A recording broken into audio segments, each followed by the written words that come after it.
Bapak Ibu saudara seiman, mari kita gerakkan lisan kita bersolat memuliakan Nabi. Allahumma salli wa sallim ala rasulikal Mustafa Muhammad. Pertemuan pengganti ini kami ingin mengulang materi mungkin ya, karena bahasan ini setidaknya karena kita lama ngaji di sini, ada bagiannya yang relatif sudah kita bahas. Maka pertemuan ini mudah-mudahan menjadi pelengkapnya. Dan Abu mohon maaf kalau ada jamaah rutin yang mungkin juga mengikuti kami di Masjid Raya Al-Ittihad ataupun mungkin di Jabal Nur. Kenapa kajian ini menjadi tema khusus bagi kami di rentang 2-3 bulan ini? Kenapa? Karena kita anggap penting, yaitu tentang memahami iman dengan Allah Ta'ala dari sisi sifat-sifat zatiyah atau sifat-sifat zat ketuhanan. Ini sebenarnya relatif kaji bare ya, dan bisa dipandang tidak kaji bare kalau umat ini mengikuti ilmiah keislaman ini seyogianya. Bagaimana seyogianya itu? Ialah ketika umat ini memahami Al-Quran. Nah, kita kan sarananya bahasa Arab, justru secara pendidikan formal anak-anak kita tidak kenal bahasa Arab. Kami saja yang selesai sanawiyah di tahun 96, kemudian aliyah mondok tahun 99, itu kadar belajar bahasa Arabnya jauh lebih tinggi dibanding generasi sesudahnya. Artinya kadar pemahaman kita terhadap bahasa Arab dibuat semakin menipis. Bahkan saya punya adik kelas yang sudah magister, tapi kalau dia doan kayaknya ke kitab menerjemahkan Quran langsung tidak bisa. Padahal dia sudah melewati studi Islam S1, S2. Kenapa? Karena memang cenderung ilmiah kita didorong dengan ilmu agama terjemahan. Kita memahami Islam ini tidak dengan bahasa aslinya, tidak dengan bahasa Arab, tapi dengan bahasa terjemahan. Terjemahan relatif banyak benarnya kalau penerjemah interpretasi atau pemahamannya juga benar. Maka sangat bagus kalau kita kembali mau menyediakan waktu mendalami mempelajari bahasa Arab. Memang kalau kita dengar sebagian orang Bapak dan Ibu, bahasa Arab itu bare, tidak semudah bahasa Inggris. Itu dipahami oleh sebagian kita karena memang secara keindahan bahasa, tata bahasanya lebih canggih, lebih kompleks dibanding bahasa Inggris. Maka perubahan satu bunyi itu bisa membuat perubahan yang sangat signifikan. Nah, itulah bahasa Arab. Sambungan dari itu Bapak dan Ibu, bagaimana kalau kita memahami Al-Quran lewat terjemahan? Bisa. Nah, sedialah waktu membaca Quran kojo terjemahannya. Tapi kita akan kembali kepada interpretasi pemahaman penerjemah. Salah satunya akan kita temukan dalam bahasan ini insya Allah. Bapak dan Ibu yang dimuliakan, memahami zat Allah Ta'ala, kita pulangkan dulu dari Quran dan disambung dengan hadis kalau ruang waktu memadai. Pertama adalah kita akan mendapatkan ayat-ayat Quran yang menggambarkan Allah itu memiliki anggota tubuh relatif ya seperti kita, tetapi di Quran tidak persis seperti kita. Kenapa? Karena gambaran Quran di antara menyebut adalah Allah punya tangan, Allah punya mata,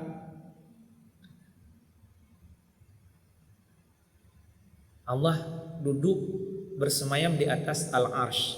Itu yang mungkin kita dapati di Al-Quran. Nah, bagaimana dengan anggota tubuh yang lain? Kita tidak akan mendapatkannya di Quran ataupun di hadis Nabi SAW. Nah, disinilah kemudian kita merunut bahasa ulama dan tidak akan bisa lepas dari pemahaman Imam Abul Hasan Al-Asy'ari rahimahullah. Kenapa? Karena beliaulah ulama pertama yang menghimpun kitab membahas masalah iman secara detail, secara lengkap. Maka kalau ada yang mengatakan, oh kalau ikut salaf, kenapa tidak ikut Imam Syafi'i? Kenapa fikih ikut Syafi'i, tapi kenapa akidah ikut Imam Asy'ari? Kenapa tidak ikut Syafi'i? Jawabannya ilmiah yang seperti itu. Karena riwayat Imam Syafi'i tidak didapati merinci masalah iman. Maka beliau ahli di bidang hadis, di bidang fikih dan usul fikih termasuk bahasa. Tapi masalah kajian akidah kita tidak mendapati rincian dari Imam Syafi'i rahimahullah. Demikian juga Ahmad bin Hanbal, apalagi Abu Hanifah dan Malik. Walaupun memang ada beberapa riwayat yang mengesankan tapi tidak lengkap. Yang merinci lengkap itu ya Abul Hasan Al-Asy'ari rahimahullah. Maka pola pemahaman ilmiah tentang masalah iman sesudah itu akan pulang kepada mengikut beliau atau menyelisihi beliau. Nah, di antara yang menyelisihi beliau salah satunya adalah Ibnu Taimiyah rahimahullah. Kenapa? Karena beliau membuat rincian yang berbeda. Kita hendak membuat perbandingan di antara dua imam ini, kita ingin masuk ke inti kaji, bahasan. Bagaimana memahami sifat-sifat zat Allah di Al-Quran dan hadis Nabi SAW. Pertama kita mulai dulu beberapa ayat yang menggambarkan di Quran ini Allah punya anggota tubuh. Di antaranya boleh nanti kita lihat surah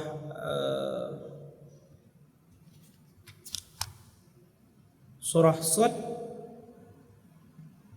di ayat 75. Nah, ini terkait dialog Allah dengan iblis. Kita masuk ke satu ayat saja. A'udzubillahi minasyaitonirrajim. Qala ya iblisu ma mana'aka an tasjuda lima khalaqtu biyadayya astakbarta am kunta minal 'alin. Allah berfirman, wahai iblis, apa yang menghalangimu untuk sujud kepada apa yang sudah aku ciptakan dengan kedua tangan? Apakah engkau menganggap dirimu besar, sombong, atau memang kamu termasuk orang-orang yang tinggi, yang mulia? Nah, di ayat ini kita mendapatkan Allah menyebut Allah menciptakan Adam dengan kedua tangannya. Maka berarti secara bahasa manusia kita mengatakan Allah punya dua tangan. Kemudian juga mungkin kita mendapatkan di ayat lain. Di antaranya mungkin nanti di surah Al-Waqi'ah dan juga di surat-surat lain yang memiliki bahasa lebih kurang sama. Apa di situ?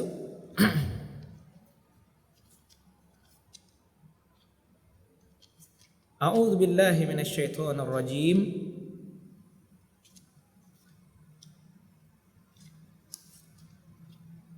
Sebentar.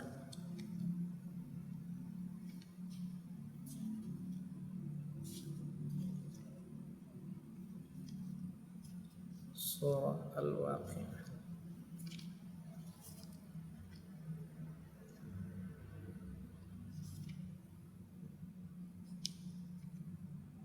Maaf, bukan surah Al-Waqi'ah, surah Al-Qamar. Di surat ini Allah memakai bahasa begini. Tajri bi a'yunina jazaa'al liman kana kufir. Kapal Nabi Nuh itu mengalir dengan mata-mata kami sebagai balasan terhadap orang yang dikafiri. Nah, maka di ayat ini ada bahasa mata kami. Nah, kalau kita runut ke tafsir di Quran, ketika Allah memakai bahasa kami, maka di situ Allah ikut dan juga mungkin mengikutkan makhluknya seperti malaikat. Kesimpulannya ringkas saja, Allah punya mata. Kemudian di ayat yang pertama kita baca di muqaddimah di surah Al-Hadid ayat keempat, kita terjemahkan, dialah Allah yang sudah menciptakan bagimu seluruh langit dan bumi pada 6 hari. Kemudian dia duduk di singgasana. Dia tahu apa yang masuk ke bumi dan apa yang keluar darinya, dan apa yang turun dari langit dan apa yang naik kepadanya, dan dia bersamamu dimanapun kamu berada, dan Allah terkait apa yang kamu amalkan maha melihat. Maka di ayat ini kita mendapatkan penjelasan Allah duduk atau bersemayam di atas singgasana. Bapak dan Ibu yang kami muliakan, Ini ayat-ayat sifat zat Allah Ta'ala.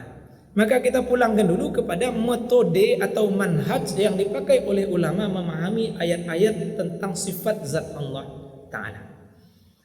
Kalau memakai bahasa Imam Abul Hasan Al-Asy'ari, sebagaimana diriwayatkan oleh murid-murid beliau sampai sekarang, dan kitab-kitabnya banyak, termasuk kitab yang kami pakai di pondok, Al-Husun Al-Hamidiyah. Metode pertama adalah metode tafwid. Tafwid artinya menyerahkan hakikat kepada Allah Ta'ala. Maka tafwid artinya apa makna Allah punya tangan? Secara bahasa kita paham. Apa makna Allah punya mata? Secara bahasa kita paham. Tapi secara hakikat kita tidak paham, maka serahkan makna hakikinya, hakikatnya kepada Allah Ta'ala. Kenapa? Karena tidak terjangkau oleh kita. Itu namanya tafwid, menyerahkan makna kepada Allah Ta'ala. Dan metode tafwid ini relatif tidak bisa dibantah. Kenapa demikian? Karena hampir tidak ada kaum muslimin yang membantah tafwid di alif lam mim, tafwid di alif lam ra, shad, kaf, ha, ya, ain, shad, dan ayat muqatta'ah lainnya. Kan di situ ditafsir dibuat. Bahasa Arabnya Allahu a'lamu bimuradihi bi. Allah lah yang lebih tahu dengan muradnya, dengan keinginannya, dengan maksudnya dengan ayat ini. Jadi alif lam mim kita tidak paham.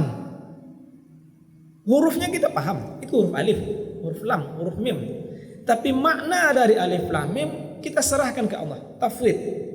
Allah yang lebih tahu makna alif lam mim itu. Itu 3 huruf cuma. Shad cuma 1 huruf. Tapi ditafwid, diserahkan maknanya kepada Allah Ta'ala. Nah, bagaimana dengan sifat-sifat zat ini? Juga serahkan kepada Allah Ta'ala. Kenapa? Karena tidak terjangkau. Bagaimana mau menjangkau zat Allah? Makhluknya saja oleh kita tidak bisa mendetail. Maka di sini cukup banyak ulama memakai hadis dhaif yang maknanya dipahami sahih untuk kita tidak melampaui batas. Tafakkaru fi khalqillah wa la tafakkaru fi dzatillah. Fikirkanlah tentang makhluk Allah dan jangan memikirkan zat Allah Ta'ala. Fa innakum lan taqdiru qadrahu. Karena kamu tidak akan bisa nakar kadarnya, tidak terjangkau. Maka serahkan tafwid. Mari kita ajak sedikit mikir makhluk ya. Zaman Nabi, tahu tidak kira-kira Nabi dan sahabat ada makhluk yang namanya sinyal? Saya yakin tidak. Zaman sekarang kita tahu ada makhluk yang namanya sinyal. Di mana adanya sinyal? Dan kapan kita tahu ada sinyal? Dengan simbol. Orang tahu ada sinyal karena ada BTS, ada pemancarnya dari operator, kemudian dia akan sampai ke sini. Nah, kita bisa nanti bilang, nak ada sinyal. Padahal ini kan bukan sinyal. Ini adalah lambang adanya sinyal. Dengan dia masuk ke handphone, ke canggihnya teknologi penerima di sini, maka kita bisa melihat di lambangnya sinyal ada. Tapi bagaimana sinyal? Apa itu sinyal? Kita tidak bisa rinci kan? Kalau kita mundur, ini angin. Kita yakin ada angin. Kita tidak bisa megang angin, tapi kita bisa merasakannya. Kita yakin ada angin. Gelombang radio, gelombang televisi, aliran listrik, seluruh itu makhluk gaib bagi kita. Kita yakin adanya, tetapi kita tidak bisa merincinya. Itu makhluk Allah kan? Itu semua makhluk Allah, itu diciptakan. Maka untuk zat Allah yang tidak terjangkau itu tafwid, serahkan, tidak terjangkau. Semua ayat terkait dengan sifat zat Allah, serahkan makna hakikinya kepada Allah Ta'ala.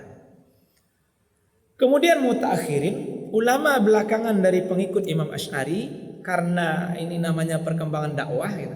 Ada orang yang imannya tidak bisa tafwid itu, karena sibuk juga taknya kok mikian gitu.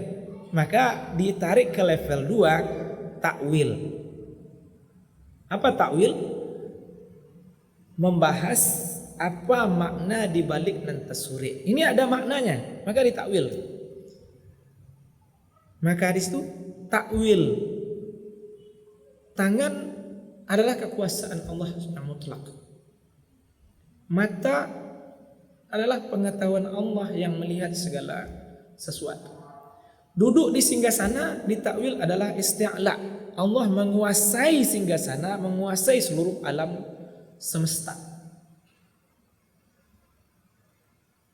Nah, ini bagi orang-orang yang masih berat jiwanya untuk mentafwid.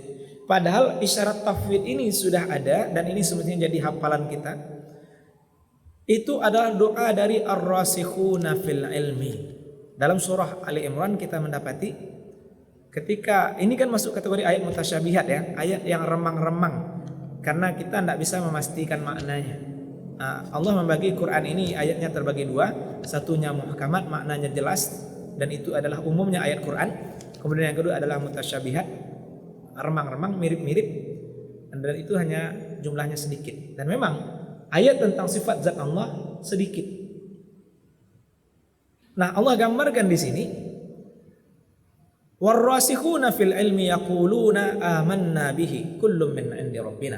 Orang-orang yang dalam ilmunya mereka mengatakan kami beriman dengan Al-Qur'an ini keseluruhan karena semuanya datang dari Tuhan kami, datang dari Allah Ta'ala. Kita beriman ada ayat tentang sifat zat Allah, maka kita beriman itu benar tapi tidak terjangkau.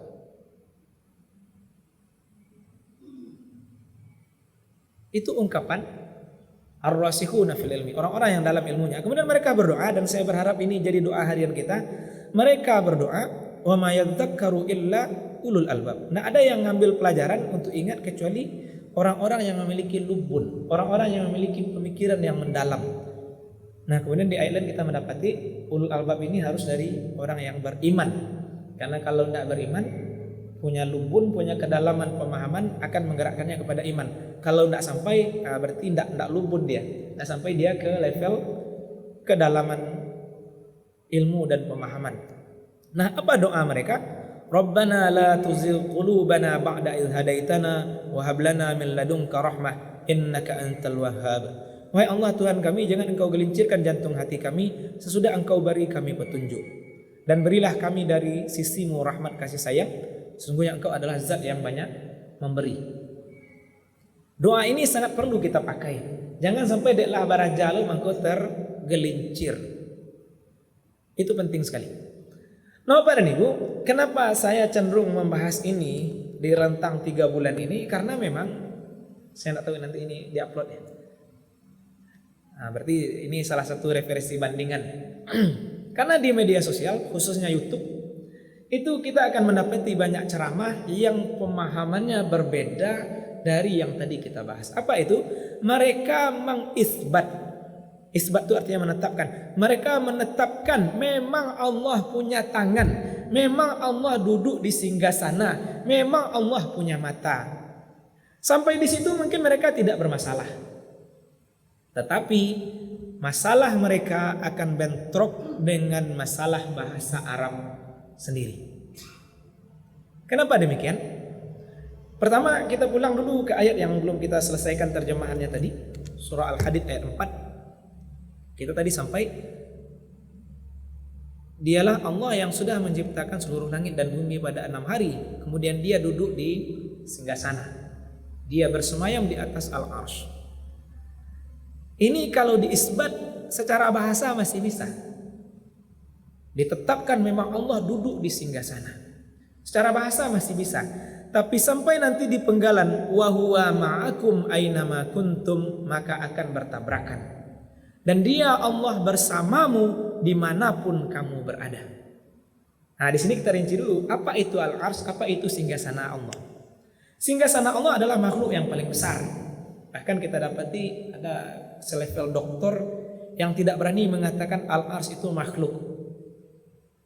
Padahal dari bahasa ulama terdahulu sudah kita dapati al-arsy itu diciptakan. Dia dulunya tidak ada kemudian diciptakan oleh Allah Ta'ala. Dia makhluk. Singgasana Allah itu makhluk. Allah duduk di singgasana, diisbat, ditetapkan seperti itu. Tapi ketika kita bahas Allah bersamamu dimanapun kamu berada, al-arsy adalah makhluk Allah yang paling besar. Dia melingkupi langit dan bumi ini. Maka kalau kita pahami Allah bersamamu dimanapun kamu berada, al-arsy dengan bumi jaraknya jauh. Nah, bagaimana caranya? Allah duduk di singgasana dan juga bersama dengan kita di bumi. Bersama dengan kita di masjid ini, bersama dengan Bapak Presiden di istana mungkin, bersama dengan istri keluarga kita di rumah yang tidak ikut ngaji. Maka ini membuka ruang pemahaman yang lebih rentan lagi. Apa itu? Kalau Allah juga ada di bumi, ada di Masjid Jabal Rahmah, ada di Limau Manih. Apakah Allah banyak sehingga ada di Limau Manih, ada di Jabal Rahmah, ada di Indarong? Kalau tidak, berarti Allah satu, menyatu dengan bumi. Maka akan masuk pemahaman sesat yang bernama al-hulul atau wahdatul wujud. Bumi ini dipandang menyatu dengan Tuhan. Kita nyatu dengan Tuhan. Efeknya kan ada yang sampai berzikir bukan subhanallah lagi, bukan maha suci Allah lagi, tapi sudah subhani, subhani. Maha suci aku, maha suci aku. Kenapa? Karena Tuhan menyatu dengan aku. Maka ini menjadi makna yang bertabrakan. Di sana kita harus pulang kembali ke dasar bahasa Arab. Apa itu? Bahasa dipahami dengan makna hakiki kalau tidak ada sebab yang menghalanginya untuk dipahami dengan makna hakiki. Maka menetapkan Allah di atas al-arsy, menetapkan Allah juga bersama kita di mana saja berada, itu sudah menjadi makna yang bertabrakan. Maka pilihannya akan kembali kepada dua sebelumnya. Kalau ditafwid selesai. Kenapa? Karena metodenya sudah betul. Kita tafwid, kita serahkan makna Allah duduk di singgasana, tidak terjangkau. Kita tafwid makna Allah bersama kita dimanapun kita berada. Selesai, aman kita. Takwil juga aman. Kita takwil makna Allah duduk di singgasana adalah al-isti'la. Allah tinggi menguasai seluruh makhluknya. Ditakwil dia bersamamu dimanapun kamu berada. Apa yang bersama kita? Ialah ilmu Allah, kekuasaan Allah menyertai kita dimanapun kita berada. Itu takwil. Tapi mengisbat akan masuk kepada pemahaman yang lebih mengerikan tadi. Allah duduk di singgasananya, tapi juga Allah menyatu dengan kita karena dia bersama dengan kita. Kita kan di bumi. Maka itu adalah makna yang bertabrakan. Maka mengisbat di sini menghasilkan makna yang bertabrakan ini. Hasilnya adalah mereka yang mengisbat akhirnya terpaksa melanggar kaedah mereka sendiri. Apa kaedah yang mereka buat? Mereka mengatakan tafwid batil. Kenapa batil? Karena tafwid berarti taktil, menjadikan sia-sia tidak berguna ayat Allah. Karena kalau di tafwid, apa gunanya Allah mengatakannya duduk di singgasana? Apa gunanya Allah mengatakan nyo bahasa Jawa? Apa gunanya Allah mengatakannya punya matun, nyo punya tangan? Berarti kita sudah mentaktil, kita sudah menyia-nyiakan ayat. Itu pemahaman mereka. Oh, takwil juga sesat. Kenapa? Karena berbicara melampaui teks yang ada. Maka menurut mereka yang mengisbat takwil dan tafwid sesat. Tapi faktanya adalah mereka yang mengatakan takwil dan tafwid sesat, faktanya kita dapati secara ilmiah mereka juga mentakwil. Jadi mereka mengatakan takwil sesat, tapi mereka juga mentakwil, berarti sama dengan mereka mengatakan mereka sesat. Bagaimana itu kita dapati? Salah satunya adalah di ayat yang Al-Hadid ayat 4 tadi. Mereka mengisbat Allah duduk di singgasana. Tapi wahuwa ma'akum aina ma kuntum, Allah bersamamu dimanapun kamu berada. Mereka mentakwil. Takwilnya sama dengan takwil ulama pengikut Imam Asy'ari. Maknanya adalah ilmu dan kekuasaan Allah menyertaimu dimanapun kamu berada.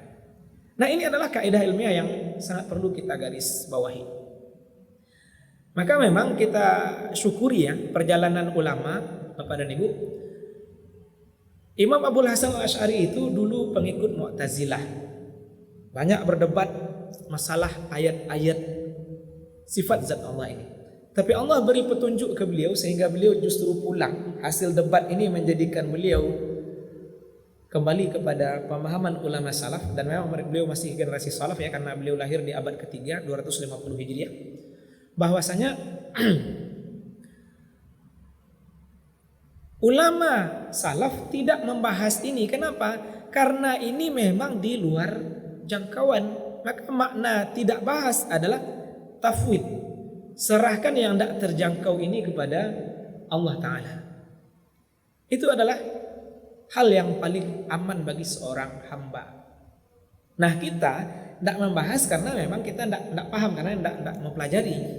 Pelajaran ini hanya didapati mungkin di pondok atau di perguruan tinggi Islam. Nah, kalau jamaah kan yang umum ikut sekolah umum SD, SMP, SMA tidak akan dapat kaji ini. Saya yakin di perguruan tinggi umum yang belajar agama Islamnya cuma 2 SKS tidak akan sampai bahasan itu. Maka ruang ngaji ini di masjid. Masjid juga tidak akan bahas ini karena banyak bahasan lain. Ustadz hanya diundang umum sekali sebulan. Nah, dengan tema bahasan yang begitu luas. Secara ilmiah saja ulama, ini dah sering kita ulang, membagi studi Islam kepada 3. Satu ilmu tauhid, ilmu iman, satu ilmu fikih atau ilmu syariah, satu lagi ilmu akhlak dan tasawuf. Ini kitab-kitabnya Bapak dan Ibu besar-besar. Kalau mau mulai tentu dari kitab yang kecil. Nah, kita di pondok dulu mulai dari kitab yang kecil, paling 170 halaman. Maka kenapa kami memandang penting ini untuk kita garis bawahi? Supaya kita punya muqaranah, punya perbandingan. Kalau tidak menerima perbandingan, saya yakin hampir seluruh kita punya HP Android, hanya akses dari mubaligh, YouTuber yang punya akses media cukup besar membahas hal seperti ini, maka tidak akan ada bandingan. Nah, saya berharap pertemuan sedikit ini sebagai jalan bandingan bagi kita untuk menimbang kira-kira mana lebih selamat secara manhaj atau secara metode, mentafwid kemudian menyambung dengan takwil atau mengisbat, menetapkan. Itu penting. Kenapa? Kalau orang punya timbangan, punya perbandingan, dia pasti berpikir dengan lapang. Dari dulu kita mendapati permusuhan bisa dihindarkan karena adanya komunikasi dan dialog serta perbandingan. Kita juga mendengar ya, Imam Syafi'i rahimahullah dikejar-kejar oleh pengikut Imam Abu Hanifah di Mesir. Kenapa? Karena belum siap dengan perbandingan. Tapi hari ini tidak ada lagi hal seperti itu. Kenapa? Karena dengan perbandingan orang sudah lapang berpikir. Nah, maka inilah yang saya ingin tegaskan. Ini salah satu hal yang sangat penting. Saya tutup dengan waktu terbatas ini membaca hadis Sahih Bukhari yang juga akan masuk kepada bahasan ini. Apa itu? Nabi SAW bersabda, "Innallaha khalaqa Adama ala suratihi." Sesungguhnya Allah menciptakan Adam dalam gambarnya, dalam bentuknya. Nah, ini oleh ulama salaf karena masuk ke wilayah sifat zat Allah, kembali tafwid. Serahkan makna hadis ini ke Allah, tidak terjangkau. Nah, kalau takwil pemahamannya dipulangkan kepada domir kata ganti. Sesungguhnya Allah menciptakan Adam di atas bentuknya. Bentuknya siapa? Bentuk Allah atau bentuk Adam? Rupa Allah atau rupa Adam? Ulama yang mentakwil itu memulangkannya kepada rupa Adam. Kenapa? Karena secara bahasa kata suratihi, gambarnya, bentuknya lebih dekat secara tulisan kepada Adam dibanding kepada Allah. Saya ulang. Innallaha khalaqa Adama ala suratihi. Mana lebih dekat kata suratihi, ke Adam atau ke Allah? Innallaha khalaqa Adama ala suratihi. Sesungguhnya Allah menciptakan Adam di atas surahnya, rupanya, gambarnya, bentuknya. Kan lebih dekat kata surah kepada Adam. Maka Adam itu bahasa arsitek ya digambar dulu. Allah pun sudah punya gambaran Adam itu seperti apa, maka dia dibuat atas dasar itu. Nah, kalau mentakwil seperti tadi, kalau mengisbat maka akan mengatakan Adam dalam bentuk Tuhan. Ini sangat rumit. Nah, mereka yang mengisbat mengatakan bentuk Adam dalam bentuk Tuhan bukan berarti Adam serupa dengan Tuhan, tidak. Adam punya tangan sama karena Allah juga punya tangan. Itu sisi persamaan. Adam punya mata juga Allah punya mata gitu. Nah, kalau ini diteruskan kan rumit. Allah mohon maaf, naudzubillah dari bahasa ini ya sebenarnya. Adam punya kelamin, apakah kita akan berujung mengatakan Tuhan punya kelamin? Kan itu berat. Apalagi kalau hadis kita sambung, tuluhu sittuna dzira'an, panjangnya 60 hasta. Itu panjangnya si Adam atau panjangnya Tuhan? Kalau kita mengatakan Adam dalam bentuk Tuhan, maka otomatis kita akan menyambung hadis ini nanti juga ke Tuhan. Berarti panjang Tuhan hanya 60 hasta. Padahal Nabi menegaskan dalam banyak riwayat Adam yang panjangnya 60 hasta.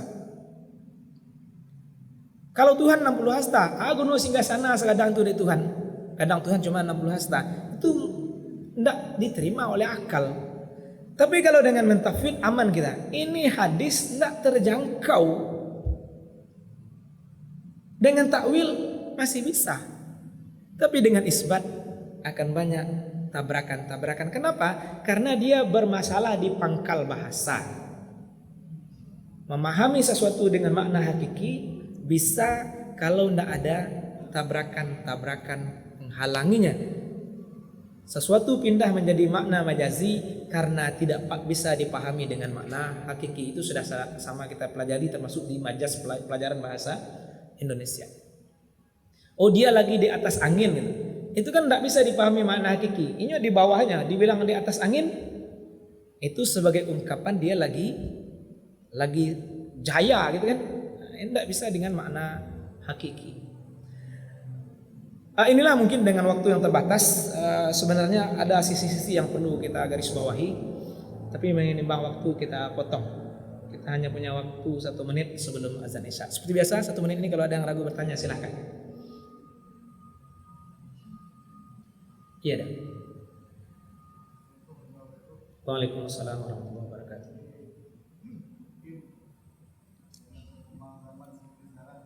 Ya.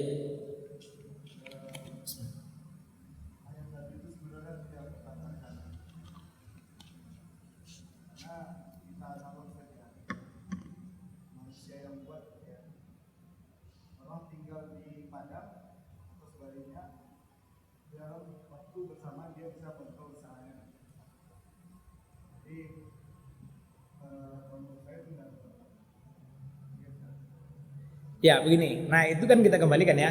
Orang punya usaha di Padang bisa kontrol usahanya yang di Jakarta dan daerah lain. Kenapa dia bisa kontrol? Karena ada yang mewakilinya untuk kontrol. Satu, mungkin ada anak buahnya di sana, kemudian mungkin juga ada media, CCTV lah yang mungkin bisa dikontrol langsung lewat handphone. Tanpa itu dia tidak bisa kontrol. Nah kita pulangkan yang tadi, Allah duduk di singgasana dan dia juga bersama dengan kita dimanapun kita berada. Ayat kan bilang dia bersama kita. Kalau dengan kita bicara sistem kontrol, apakah orang itu juga ada di Jakarta ngurusin usahanya? Jawabannya kan tidak. Tapi dia bisa kontrol karena ada sarana. Nah maka metode takwil adalah yang paling cocok dengan pemikiran kalau begitu. Kenapa? Dia Allah bersamamu dimanapun kamu berada. Ilmu Allah dan kekuasaan Allah menguasaimu dimanapun kamu berada. Itu takwil ulama. Tapi kalau kita bicara zat Allah, dia pasti tabrakan. Allah duduk bersemayam di singgasana dan juga langsung ada bersama kita di bawah singgasana. Kenapa? Kan singgasana itu makhluk paling besar, meliputi langit dan bumi. Entah kau memakai pasuk, oh Tuhan duduk di singgasana tu pasang lipe kaki kamari tu nyusungkuan kepala ke bumi. Kalau begitu namanya tidak duduk di singgasana, ya kan? Kita bilang duduk di singgasana kan gambaran fisik, kita pasti bicaranya begini. Nah, bumi dan langit itu di bawah al-arsh, kecil. Bahkan ada gambaran bahasa ulama menjelaskan itu. Bumi langit itu gambarnya sama jo jari yang lawa laki di kursi itu cuma. Nah, kalau Allah bersama kita pula di bawah kuah gitu. Apa Tuhan menyungku? Kalau Tuhan menyungku berarti kan tak duduk di singgasana. Itu yang tadi saya maksud dengan makna tabrakan. Tapi kalau ditakwil, makna itu sudah cocok sebagaimana pemahaman kita orang tinggal di Padang bisa kontrol usaha di Jakarta. Apakah dia ada di Jakarta? Jawabannya pasti tidak. Tapi kekuasaannya lewat controlling media yang dia punya, anak buahnya di sana, dia bisa. Nah, kalau di situ bicara anak buah Tuhan, para malaikat lebih canggih dibanding CCTV dan siapapun yang jadi anak buah di alam ini. Itu yang tadi saya jelaskan. Dengan masuknya waktu Isya kita tutup. Mudah-mudahan kajian ini menjadi penggugah bagi kita untuk lebih dekat dengan Al-Quran, sehingga kita tidak takajud menerima sabalah saja bahasa yang beredar di media sosial. Mohon maaf kalau ada bahasa yang kurang tepat dari kami. Kita tutup dengan doa Nabi, subhanakallahumma bihamdika nasyhadu an la ilaha illa anta nastaghfiruka wa natubu ilaik. Amin ya rabbal alamin. Assalamualaikum warahmatullahi wabarakatuh.